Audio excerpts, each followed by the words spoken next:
LPG cylinder बदल में PNG उपरे जोर।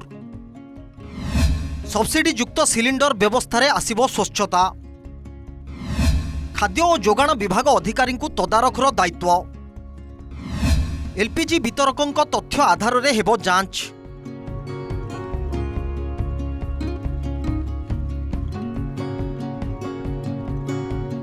घरोई गैस व्यवहारकारी एक बड़ और गुरुत्वपूर्ण खबर।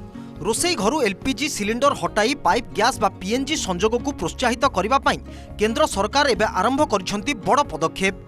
जो अंचल में पाइप गैस लाइन उपलब्ध रही सेठारे उपभोक्ता माने एका संगरे एलपीजी सिलिंडर और पीएनजी संजोग रखिपारे ना। यही नुआ नियम को कड़ाकड़ी भाव लागू करने जिला स्तर में स्वतंत्र टीम नियोजित करने को प्रस्तुति चली। तेबे आसंतु जानिबा एही नियमर संपूर्ण विवरणी।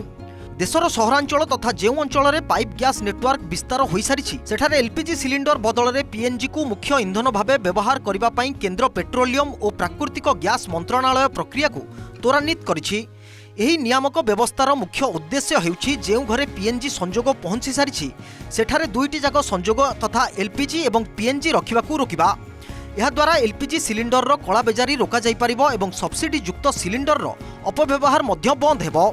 यही नियम को तृणमूल स्तर में कार्यकारी करने खाद्य और जोगाण विभाग अधिकारी मानकु दायित्व दिया जाउछि।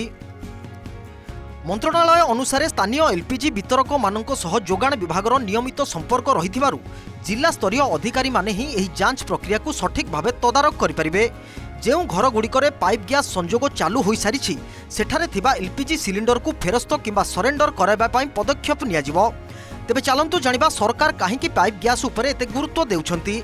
सिलिंडर बुकिंग किंबा डेलीवरी पाई अपेक्षा करने को पड़ो ना एवं 24 घंटा पाइप माध्यम गैस उपलब्ध रहिबो। एलपीजी तुलन में पीएनजी हालुका एवं निरापद जहाँ लीक हेले शीघ्र वायुमंडल में मिसी जाई परिबो। सिलिंडर तुलन में पीएनजी रो मूल्य बहुत कम एवं व्यवहार अनुसार बिल मध्य आसी थाए एवं यह कम प्रदूषण मध्य सृष्टि करिथाए। जो अंचल में पीएनजी नेटवर्क उपलब्ध होइछि सेठारे उपभोक्ता मानकु सिलिंडर छाड़ी पाइप गैस ग्रहण करने को प्रोत्साहित करा जाउछि। जदि जड़े ग्राहक पीएनजी नेउछंती तेबे तांकर एलपीजी संजोग को सुरक्षित भाव सस्पेंड बा सरेंडर करने को पड़िबो। यह द्वारा गैस वितरण व्यवस्था रे स्वच्छता आसीबा सह अन्य ग्रामांचल हिताधिकारी पाखरे एलपीजी सिलिंडर सहजरे पहुंची पारिबो। सहरांचल में पाइप गैस संजोग को व्यापक करने सह सिलिंडर झिंझटरू मुक्ति देवा पई सरकारक एही योजना बेस प्रभावशाली हेबो बोली आशा करा जाउछि। जिला प्रशासन और जोगाण विभागर मिलित उद्यम रे खूब शीघ्र एही प्रक्रिया जोरदार हेबाकू जाउछि। देश तथा राज्यर समस्त गुरुत्वपूर्ण सूचना पाई एबे ही सब्सक्राइब करंतु ओटीवी डिजिटल।